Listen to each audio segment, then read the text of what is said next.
Hello दोस्तों, मैं हूं अभिषेक और गैजेट यूज के इस नए वीडियो में मैं आपका स्वागत करता हूं।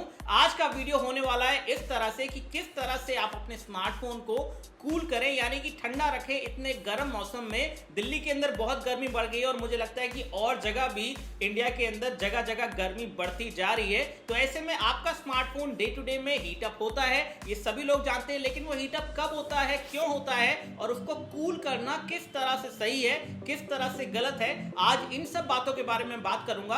भाई, स्मार्टफोन हीटअप इसलिए होता है क्योंकि आप बहुत सारी एप्लीकेशन उसमें यूज करते हैं और वो बहुत सारी एप्लीकेशन समय के साथ इतनी ज्यादा फोन पे लोड डाल देती हैं कि आउटडोर में खासतौर से जब आप फोन यूज करते हैं तो आपको हीटिंग ज्यादा महसूस होती है, जबकि आप इंडोर में एसी वगैरह के एनवायरनमेंट में हीटिंग वगैरह को इतना महसूस नहीं करते हैं। नॉर्मली स्मार्टफोन के अंदर हीटिंग को कंट्रोल में लाने के लिए या फिर संभालने के लिए सर्किट इसी तरह से डिजाइन होता है कि अगर आपका स्मार्टफोन ज्यादा गर्म होता है तो ऐसे में प्रोसेसर थोड़ा स्लो हो जाता है और पूरा फंक्शनिंग जो है थोड़ा सा लैगी हो जाता है। आपको यूआई में थोड़ा लैग देखने को मिल सकता है, बैटरी ड्रॉप और तेजी से होता हुआ दिख सकता है। लेकिन ये सब चीजें कोई चिंता वाली बात नहीं है क्योंकि स्मार्टफोन इस तरह की हीटिंग को हैंडल करने के लिए बना है।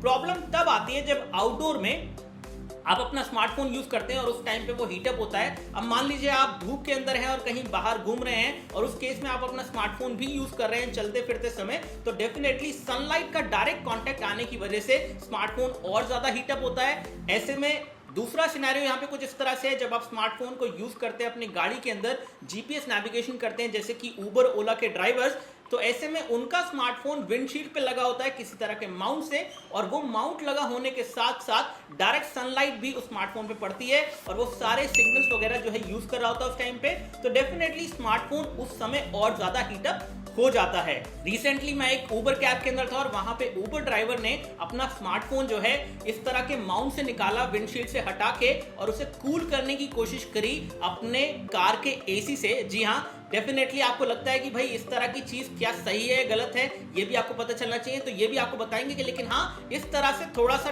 फोन का जो है टेम्परेचर 19-20 हो जाता है, हल्का फुल्का फर्क पड़ जाता है। लेकिन मेजर फर्क तब पड़ता है जब आप सही तरीके से समझें कि किस तरह से अपने स्मार्टफोन को आप कूल रख सकते हैं। डेफिनेटली यहाँ पे कुछ ऐसे सुझाव भी हैं और ऐसे लोग भी हैं जो कि अपने स्मार्टफोन को फ्रिज के अंदर रख देते हैं। अगर आपने ऐसा किया है तो आप जान लीजिए कि क्या वो करना सही है। फ्रीजर के अंदर फोन को रखना तो बिल्कुल गलत है, फ्रीजर के अंदर तो कभी मत रखना क्योंकि उस केस में तो फोन फट भी सकता है बहुत तेजी के टेम्परेचर चेंज की वजह से। नॉर्मली स्मार्टफोन को कूल करने का सबसे सही तरीका, सेफ तरीका है कि आप उसे 1 मिनट के लिए 2 मिनट के लिए पावर ऑफ कर दीजिए। 1 मिनट में 2 मिनट में कोई इतनी बड़ी कॉल नहीं आ जाएंगी। अगर ऐसा कुछ नहीं है तो डेफिनेटली उस केस में आपका स्मार्टफोन जो है एक कूल स्टेट में, एक स्टेबल स्टेट में आ जाएगा। स्मार्टफोन जब ज्यादा हीटअप होता है तो उसमें बैटरी ड्रेन तेजी से होता है, साथ ही साथ प्रोसेसर भी स्लो हो जाता है, तो बैटरी बहुत तेजी से घटने लगती है, प्रोसेसर स्लो हो जाता है, आपको यूआई में थोड़ा लैग दिखने लगता है। और इन सब चीजों को फिक्स करने के लिए आप वाईफाई, ब्लूटूथ,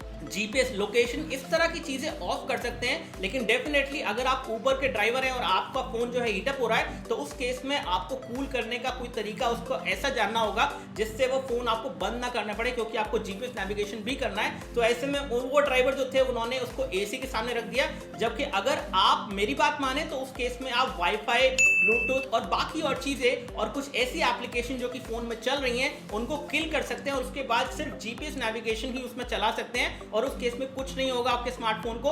तो आई होप कि वीडियो आपको पसंद आया होगा। इस वीडियो के अंदर आपको अच्छी इंफॉर्मेशन मिली होगी। अगर वीडियो अच्छा लगा है तो लाइक बटन दबाइए, अगर आपको इस तरह के वीडियो और देखने हैं तो सब्सक्राइब बटन दबाइए। बहुत बहुत शुक्रिया आपका वीडियो को देखने के लिए। जय हिंद, वंदे मातरम।